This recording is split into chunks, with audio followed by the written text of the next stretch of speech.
Hello dear student, welcome to Effort English classes. Dear student, आज हम लोग idiom phrase series के video number 6 पर बात करेंगे। यानी इससे पहले 5 वीडियो हो चुके हैं, तो आज हम लोग जो बात करेंगे वो वीडियो नंबर 6 पर बात करेंगे।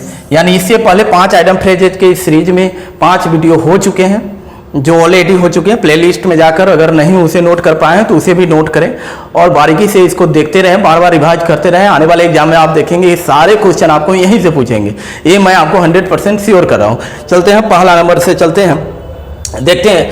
ए डॉग्स लाइफ मतलब कष्टपूर्ण जीवन, यानी बहुत कष्टकारी जीवन, यानी परेशानी भरा जीवन हो आपका, तंगी का जीवन हो। ए पैथेटिक लाइफ मतलब ऐसी जीवन जो बहुत कष्टदायक हो, यानी कि जो जीवन चल तो रहा है लेकिन खींच खांच के चल रहा है, मतलब बहुत अच्छे से जीवन नहीं चल रहा है, आपकी दयनीय स्थिति है, कह सकते हैं इसके बारे में। कष्टपूर्ण के मतलब दयनीय स्थिति भी कह सकते हैं। नेक्स्ट देखिएगा, दूसरा कहता a flying visit. Flying visit का मतलब वो चलते हुए में अचानक किसी से मुलाकात हो जा रहा है, मतलब थोड़ी देर का भेंट के लिए बोलते हैं, मतलब संक्षिप्त भेंट या थोड़ी देर का भेंट बोल सकते हैं इसको। थोड़ी समय देखिएगा, थोड़ी समय का मुलाकात, समय का मुलाकात।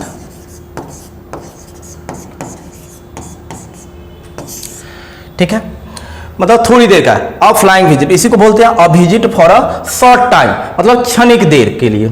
नेक्स्ट देखते हैं हम लोग, इन ब्लैक एंड व्हाइट। बहुत बार एग्जाम में पूछा गया क्वेश्चन है, बार बार अब पूछा जाता है और आपसे भी पूछा जाएगा निश्चित रूप से अगर कोई एग्जाम में बैठते हैं कॉम्पिटिटिव। तो इसका मतलब होता है इन रिटेन, यानी लिखित रूप से, यानी कि ये मौखिक रूप से ही केवल नहीं, कोई बात है, कोई स्टेटमेंट है, वो लिखित रूप से भी।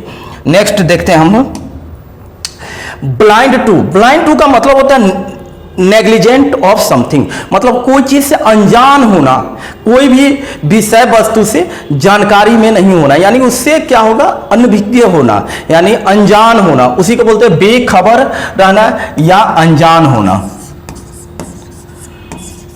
अनजान रहना।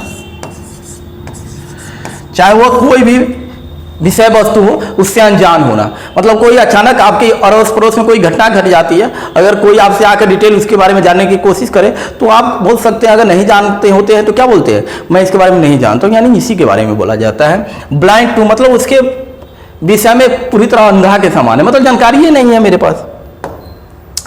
देखिए क्लास एक्ट का मतलब क्या होता है, कोई ऐसे काम करे जो उत्कृष्ट काम हो गया आपका, कोई ऐसे जो है कि आप जो है कि कोई भी काम करते हैं दैनिक जीवन में या कोई स्पेसिफिक काम को करते हैं, अगर वो काम आपके लिए जो है कि मतलब उम्मीद से बेहतर हो गया या आपका सर्वश्रेष्ठ प्रदर्शन हो गया, तो उसी को बोलते हैं क्लास एक्ट है। मतलब कहने का मतलब कोई गाना ही गाए, आपके बहुत अच्छे लय बन गया, लय में एकदम जो है कि हो गया, एकदम मेलोडियस हो जाता है, तो उसको बोलते हैं हम लोग क्लास एक्ट। मतलब कोई भी काम सर्वश्रेष्ठ प्रस्तुति बोल सकते हैं, इसको बोल सकते हैं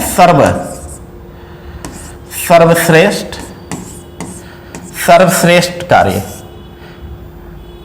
मतलब कोई कार्य किए आपके लिए करने का मतलब वो सर्वश्रेष्ठ है, मतलब उससे उत्तम की कोई गुंजाइश नहीं बच जाती है। नेक्स्ट देखते हैं, क्लोज से बार बार पूछा जाने वाला है वर्ड है, जैसे कि वो बाल बचना, मतलब थोड़े से बच गया, अचानक दो समुदाय या गुटों के बीच में युद्ध हो रहा है, गोलीबारी चल रही है, और कोई गोली ऐसी गोली आती है जो आपके थोड़े से आपसे बच के निकल जाते हैं, उसी को बोलते हैं बाल बचना। मतलब आपके फंसते आप बच गए, यानी कि जेल जाते जाते जेल न गए, कहने का मतलब उसी को बोलते हैं बाल बचना। क्लोज से नैरो सेव, यानी या इन नैरो एस्केप भी बोलते हैं, इसके तरफ कभी कभी ऑप्शन में आ जाएगा और नैरो एस्केप, और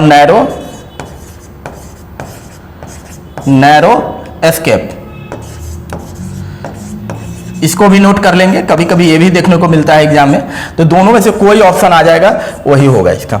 नेक्स्ट देखते हैं हम लोग डीड लेटर। मतलब डीड लेटर का मतलब क्या होता है कि ऐसी कोई नियम या कानून जो प्रचलन में अब रह नहीं चुका है लेकिन फिर भी उसकी अस्तित्व कायम है, तो उसी को बोलते हैं डेड लेटर। ऐसी नियम या कानून जो प्रचलन से बाहर हो, यानी अप्रचलित नियम, या प्रचलन से बाहर भी बोल सकते हैं, इसको बोल सकते हैं प्रचलन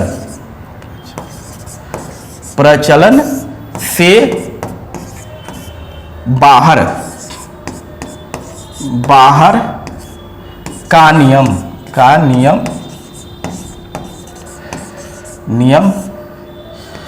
या कानून।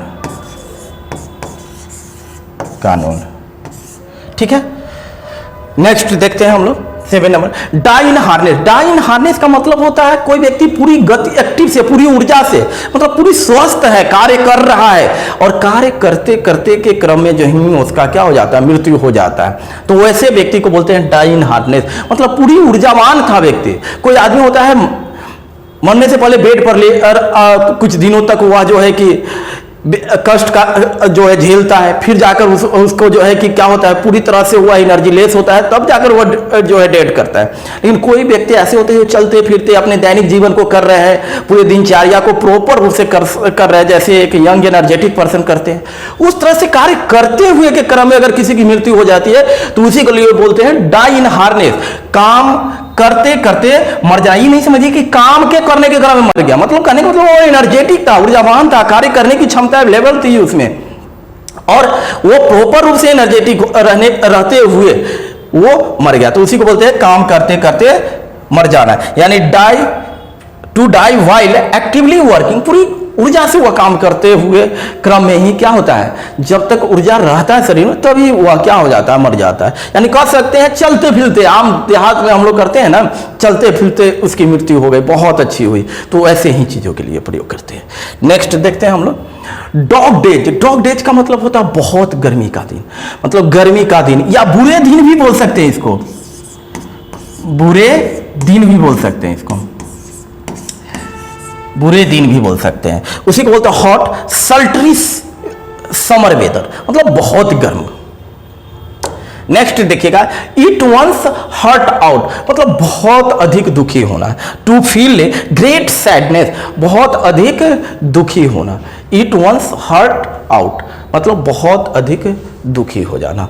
ठीक है, इस तरह से हम लोग आज आइडम फ्रेजेस सीरीज के वीडियो नंबर 6 में नए आइडम फ्रेजेस को देखे हैं जो बार बार एग्जाम में पूछे जाते हैं, और अगर कोई एग्जाम ऐसा देते हैं आप जिसमें इंग्लिश पूछा जाता है तो आपको भी इससे सामना करना पड़ेगा, तो इसलिए इसका नोट बनाते रहे, बारी बारी से जो है कि सीरीज को में वीडियो को देखते जाएं और उसका नोट बनाते रहे और बार बार उसको देखते रहे। आप देखेंगे आने वाले एग्जाम में सारे क्वेश्चन यहीं से पूछेंगे। जय हिंद।